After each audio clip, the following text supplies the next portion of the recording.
திருக்குறள் அதிகாரம் 2 வான்சிறப்பு.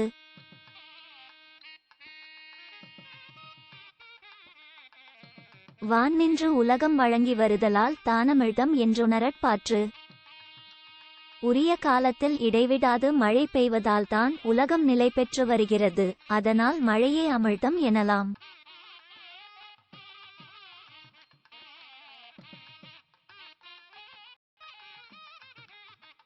துப்பார்க்கு துப்பாய துப்பாக்கி துப்பார்க்கு துப்பாய தூவும் மழை. நல்ல உணவுகளைச் சமைக்கவும் சமைக்கப்பட்ட உணவுகளை உண்பவர்க்கு இன்னுமோர் உணவாகவும் பயன்படுவது மழையே.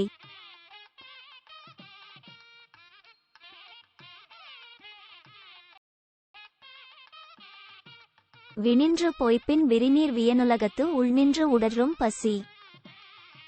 உரிய காலத்தே மழை பெய்யாது பொய்க்குமானால் கடல் சூழ்ந்த இப்பேருலகத்தில் வாழும் உயிர்களை பசி வருத்தும்.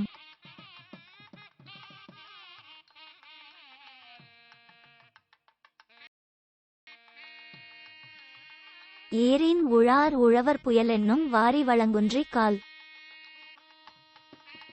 மழை என்னும் வருவாய் தன் வளத்தில் குறைந்தால் உழவர் ஏரால் உழவு செய்ய மாட்டார்.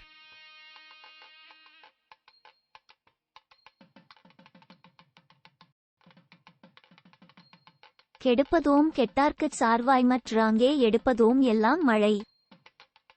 பெய்யாமல் மக்களை கெடுப்பதும் பெய்து கெட்டவரை திருத்துவதும் எல்லாமே மழைதான்.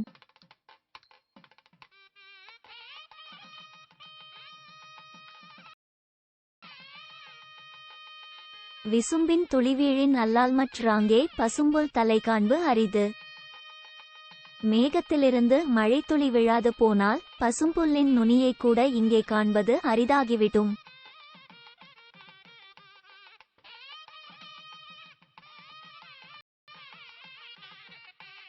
நெடுங்கடலும் தண்ணீர்மை குன்றும் தடிந்தெழிலி தான் நல்கா தாகிவிடின். பெய்யும் இயல்பிலிருந்து மாறி மேகம் பெய்யாது போனால் நீண்ட கடல் கூட வற்றி போகும்.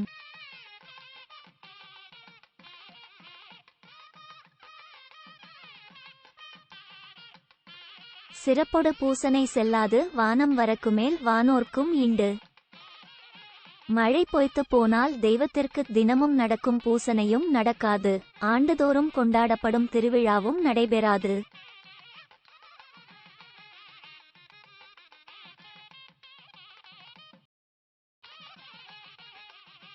தானம் தவமிரண்டும் தங்கா வியனுலகம் வானம் வழங்காதெனின். மழை பொய்த்து போனால் விரிந்த இவ்வுலகத்தில் பிறர்க்கு தரும் தானம் இராது, தன்னை உயர்த்தும் தவமும் இராது.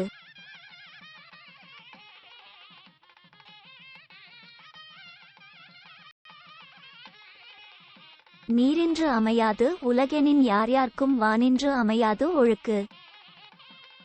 எத்தனை பெரியவரானாலும் நீர் இல்லாமல் வாழ முடியாது, அந்த நீரோ மழை இல்லாமல் கிடைக்காது.